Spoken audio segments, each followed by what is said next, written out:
السلام عليكم. اهلا بيكم، يا رب تكونوا بخير. انا طالع النهارده اتكلم على موضوع لعيب الزمالك، كابتن عماد دونجا والكابتن عبد الواحد السيد والكابتن مصطفى شلبي. القصه باختصار ان الثلاث لعيبه دول كان في ماتش في كأس السوبر المصري مقام في الامارات. وهتسألني تقول لي مقام في الامارات ليه طالما هو كأس السوبر المصري؟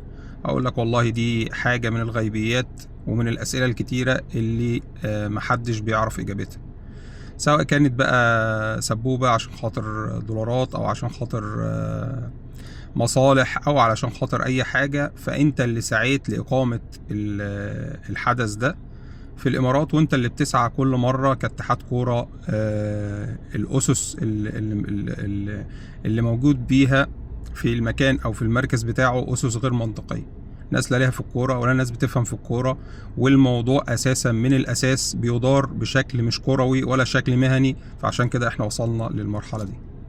المهم هما كانوا بيلعبوا الماتش وحصل شجار بين كابتن عماد دونجا اللي هو اصلا ما كانش موجود في السكور، فكان المفروض ان هو بره الاستاد، فتجاوز السياج الامني ونزل الاستاد في وقت من الاوقات، وبدوره كمسؤول في الاستاد قام بمنعه وقال له يا كابتن اطلع بره، ولو سمحت حصل شجار، حصل بينهم وبين بعض مناوشات. تدخل الكابتن عبد الواحد السيد وتدخل الكابتن مصطفى شلبي، والموضوع ده اتصور واعتدوا عليه. للأسف أكتر حاجة مضايقاني في الموضوع إن كل مداخلة أو أي كلمة حد بيتدخل يتكلم مثلا في مداخلات في التلفزيون أو في الإعلام فيقولوا يا جماعة لأ أصل هم غلطوا، أصل إحنا مش في مصر، إحنا مش في مصر عشان الموضوع يعدي. قد كده إحنا وصلنا لمرحلة إن الناس بقت شايفة إن الموضوع في مصر بيمشي بالحب، اللي هو خناقة هتحصل في الشارع، لو أنا أعرف واحد مهم أو أعرف واحد معرفة أو أعرف واحد ذو شأن هيروح معايا الاسم كلمتين ورد غطاهم وهيطلع ويمشي. وبدأ الناس تعيب على دولة الإمارات الشقيقة المحترمة إنها بتطبق القانون على الكل. طب أنت دلوقتي راجل جيت لي بيتي، أيا كان أنت جيت لي ليه، سواء كان بدعوة مني أو أنت وصلت عندي البيت وتجاوزت على أهل بيتي، تمام؟ وفي حاجة اسمها تجاوز لفظي، وحاجة اسمها تجاوز بالنظرة، وفي تجاوز بالكلمة، وفي تجاوز باللمس أو تجاوز بالاعتداء. انت عملت كل الجرائم اللي احنا بنتكلم عليها دي، اللي احنا مش واخدين بالنا منها لأن احنا في مصر. كل ما تيجي تكلم حد يقول لك اصل احنا مش في مصر. طب يا جماعة لو الموضوع كان محكوم من الأساس من مصر ما كناش وصلنا للمرحلة دي. لو الموضوع من ايام حسين الشيبي وحسين الشحات، ولا الشيبي والشحات ده كانت اتحكم وقلنا يا جماعه غلط، واحنا قلنا حسين الشيبي غلطان وي وي وي وي وي.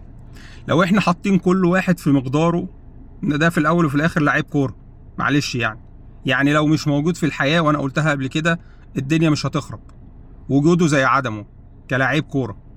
الناس اللي تقول لك اصل دي صورة مصر، انت ربط معلش انا اسف عيل سرساجي زي ده بصورة مصر؟ ما ناس كتيرة مرمية في السجون ومرمية في البتاع محدش بيروح يعبرهم، لا في سفارة بتعبر ولا في وزير بيعبر ولا اي حاجة. دول جالهم وزير الرياضة بنفسه، راح لحد هناك، راح لحد الامارات عشان يتدخل في الموضوع، والسفير قاعد معاهم. المعايير يا جماعة فيها مشكلة، في ازمة في المعايير، بنحكم على كل حاجة بالهوى. ده اهلاوي يبقى انا معاه، ده زملكاوي يبقى انا معاه، ده راجل مشهور انا بحبه يبقى انا معاه. لكن لو راجل غلبان ومسكين ولا واحد مغترب محدش بيعبر حد، وكلنا مسافرين وعارفين. الناس اللي بتدافع وتقول لك لا اصل هو هو عمل ايه، اصله كان لابس تيشيرت احمر. في حاجه اسمها حرمه البني ادم يا جماعه، الانسان ايا كان جنسه ايا كان لونه، بدليل ان في واحد في القضيه دي من الناس اللي رفع قواضي، واحد نيبالي مش اماراتي. فاحنا ما تعودناش على المساواة. لا ده باشا يبقى لا ما يتحبسش، ده ابن مش عارف ايه، لا ده ما يرخشش الحبس، ده ما يتعملش. من اصل تربيتنا واحنا بنتعامل مع اولادنا بالتعدي.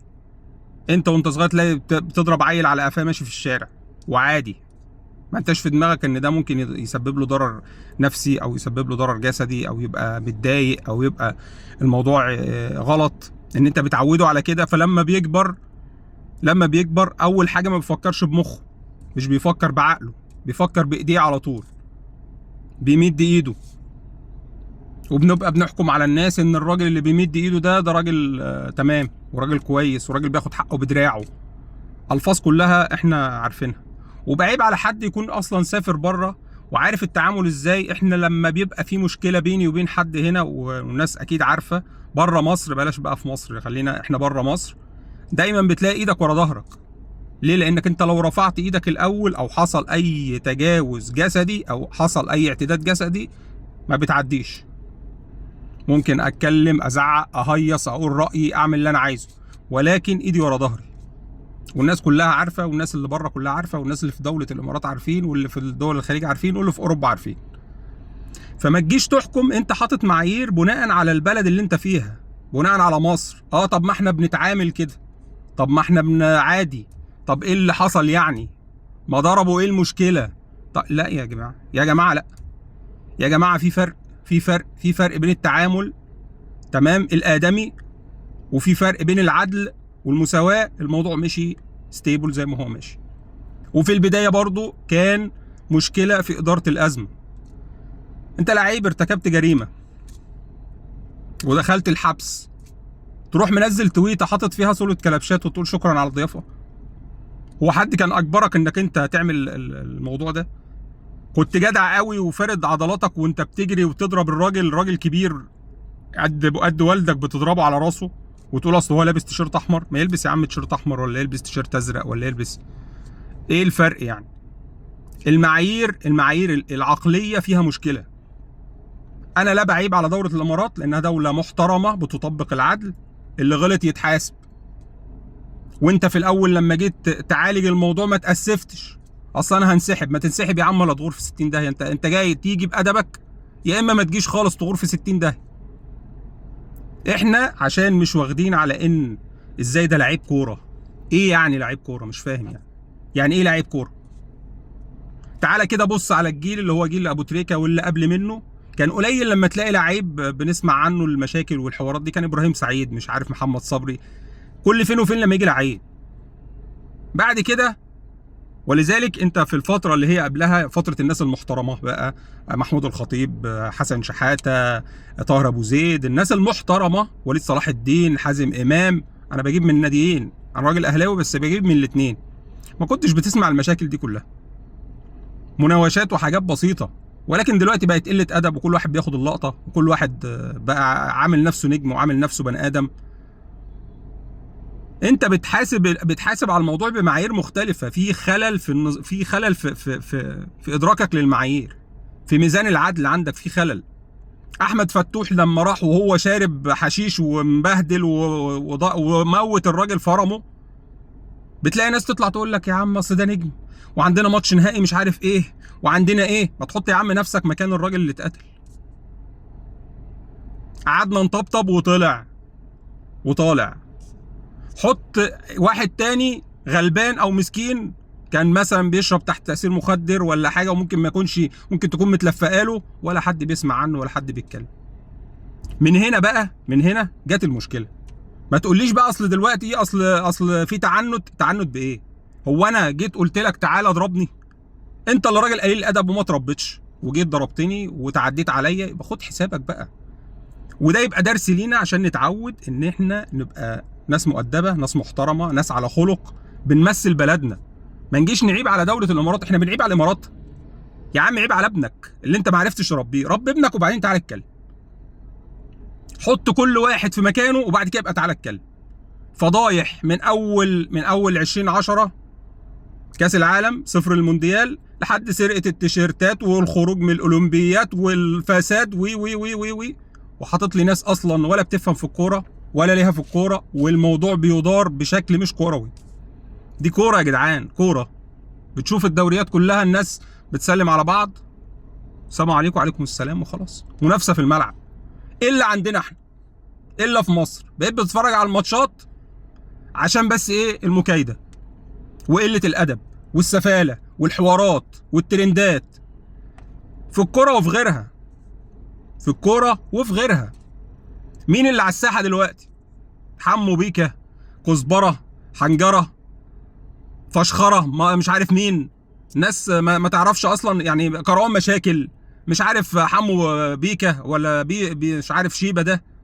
يا جدعان يا جدعان فوقوا فوقوا. وفي الاخر الاقي ناس طالعه تقول لك اصل دوله الامارات وفي تعنت ودول مش عارف ايه. وانت بتتطاول على مين؟ بتتطاول على صاحب الحق اللي بياخد حقه.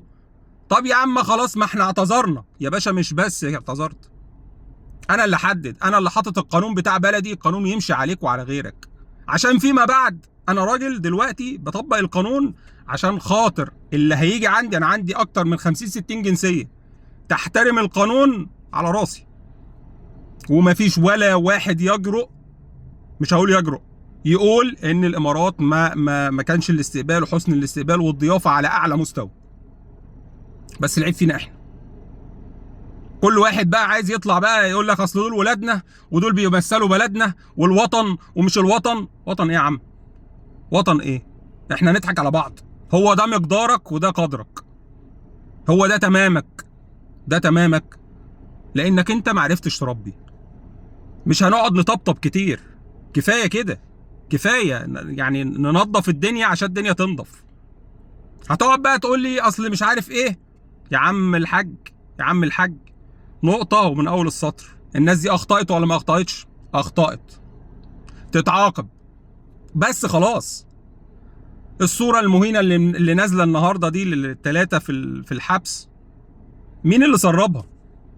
ما هو الدرديري بتاع الزمالك هو اللي مسربها وهو اللي مطلعها.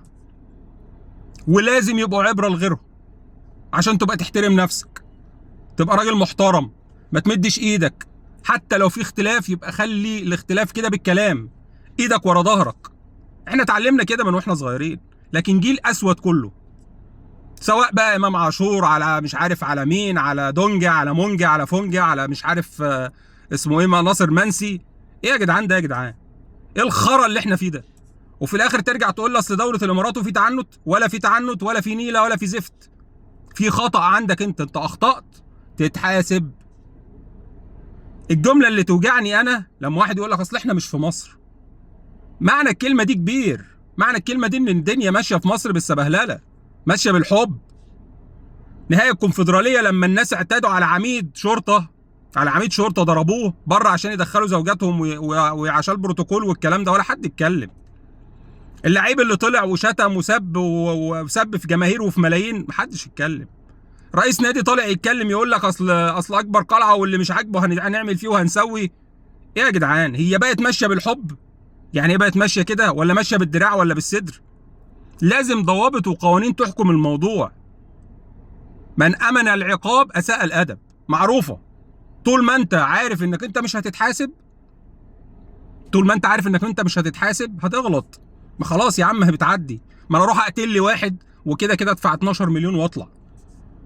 في حاجه اسمها الحق العام، في حاجه اسمها قانون يتطبق على الكل، على الكبير والصغير، عشان تستقيم الامور. لكن اطلع الاقي ناس بقى بتتكلم تقول لك اصل دوله الامارات وفي تعنت ومش في تعنت. لا، في قانون. احنا مش متعودين على الكلمه دي، مش متعودين ان القانون فوق الكل، مش متعودين ان كل واحد بتاع الكوره زي المواطن العادي. لو انت من نفسك بتعامل المواطن العادي زيه زي لاعب الكوره، الوضع هيختلف تماما والنظره هتختلف. لكن انت لاعب الكوره حاطه ايه؟ لاعب الكوره يعني ايه؟ مش فاهم انا يعني. اصل صوره مصر ايه يا عم؟ الله يرضى عليك. صوره مصر ايه؟ صوره مصر اتحافظ عليها من واحد شقيان وعرقان وشغال طول النهار في الشارع. ده صوره مصر. روح شوف الامارات فيها كام مسجون. السفير راح لهم ولا عبرهم؟ وفي قضايا عماليه، مش هقول لك بقى في قضايا اعتداء ولا كانت قضايا عماليه، مشاكل مع ده ومشاكل مع ده ومشكله مثلا في الشغل، ولا حد بيعبر ولا حد بيروح ولا حد بيجي. لكن عشان لعيب كوره وخايف على اصل عشان البعثه ما ترجعش وعشان البعثه مش عارف ايه. يا جدعان استقيموا، استقيموا يرحمكم الله. اعرفوا ان في حاجه اسمها قوانين تمشي على الكبير والصغير، بس كده. وفي الاخر اتمنى ربنا يا رب ييسر الامور ويصلح الحال ويعدينا منها على خير. السلام عليكم.